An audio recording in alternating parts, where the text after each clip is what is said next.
বাহনীৰ মাজত উদ্ধাৰ সৰভোগৰ পৰা চুৰি হোৱা ই ৰিক্সাখনৰ বেটাৰী গায়ব। কালি সন্ধিয়া সৰভোগ থানাৰ নিচেই সমীপৰ পৰা চুৰি হোৱা ই ৰিক্সা এখন আজি সৰভোগ থানাৰ অন্তৰ্গত বৌমাৰী ঘাটৰ পৰা কিছু নিলগত পেৰাগাঁৱত উদ্ধাৰ কৰা হয়। আজি দিনৰ ভাগত জংঘলৰ মাজত লুকুৱাই থোৱা অৱস্থাত স্থানীয় ৰাইজে ই ৰিক্সাখন প্ৰত্যক্ষ কৰে আৰু ই ৰিক্সাখনত থকা ফোন নম্বৰত ফোন কৰি ই ৰিক্সাখনৰ মালিক সৰভোগ ৰেলগেটৰ হজৰত আজমিৰিলাল উৰ্ফে সুজনক খবৰ দিয়াত তেখেতে ই ৰিক্সাখন উদ্ধাৰ কৰি সৰভোগ আৰক্ষী থানালৈ লৈ অহাৰ ব্যৱস্থা কৰে। অৱশ্যে চোৰে ই ৰিক্সাখনৰ চাৰিওটা বেটাৰীলৈ উদ্ধাৰ হয়। উল্লেখ্য যে ই ৰিক্সাখনৰ মালিক হজৰত আজমিৰিলালে কালি সন্ধিয়া চুৰিকাণ্ডৰ সবিশেষ জনাই সৰভোগ থানাত দাখিল কৰিছিল এক এজাহাৰ। উল্লেখ্য যে যোৱা কিছুদিন ধৰি সৰভোগ আৰু ইয়াৰ আশে পাশে ই ৰিক্সা ইত্যাদিৰ বেটাৰী চুৰিৰ ঘটনাই ই ৰিক্সা চলাই জীৱন নিৰ্বাহ কৰা লোকসকলৰ মাজত এক সন্ত্ৰাসৰ সৃষ্টি কৰিছে।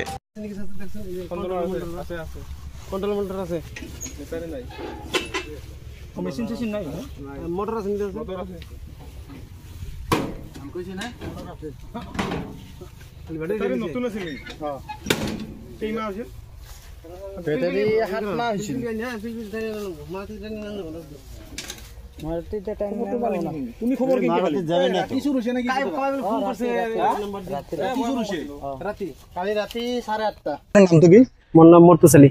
কি হৈছিল কালি তাৰমানে সৰভোগ ৰেলগেটৰ পৰা এখন পিলপিলি থানাৰ সন্মুখত আহিল। অহাৰ পিছত সেই গাড়ীটো চুৰে লৈ গ'ল। লৈ যোৱাৰ পিছত সেই গাড়ীটো নেক্সট দিনা বৌমাৰী ঘাটত মানে 12টা বজাত মই বস্তুটো পাইছোঁ বাঁহৰ তলত আজি। তাৰপিছত এইটো বেটাৰী 4টা বেটাৰীটো বেটাৰী লৈ গৈছে, গাড়ীখন থৈ গৈছে। পিলপিলিখন কাৰ আছিল? পিলপিলিখন হজৰত আজমিৰিলাল। তেওঁৰ ক'ত ঘৰ? সৰভোগ ৰেলগেট, সৰভোগ গাঁও। আৰু কোনে খবৰ দিছিল তাতে পিলপিলিখন? এইটো তাৰ গাঁৱৰ মানুহে খবৰ দিছিল। আৰু পিলপিলিখন পোৱা ঠাইখিনিৰ নাম কি? পিলপিলিখন য'ত পিছত ঠাইখিনিৰ নাম কি? বৌমাৰী ঘাট বুলি কয়। কেৰাণী ঘাট বুলি। আৰু পিলপিলিখনৰ কি চুৰি হৈছে? বেটাৰী 4খন বেটাৰী চুৰি কৰিছে। বেলেগ হোৱা নাই, কিন্তু বেটাৰীখন লৈ গৈছে। থানাত এজাহাৰ দিছে? থানাত এজাহাৰ দিছে।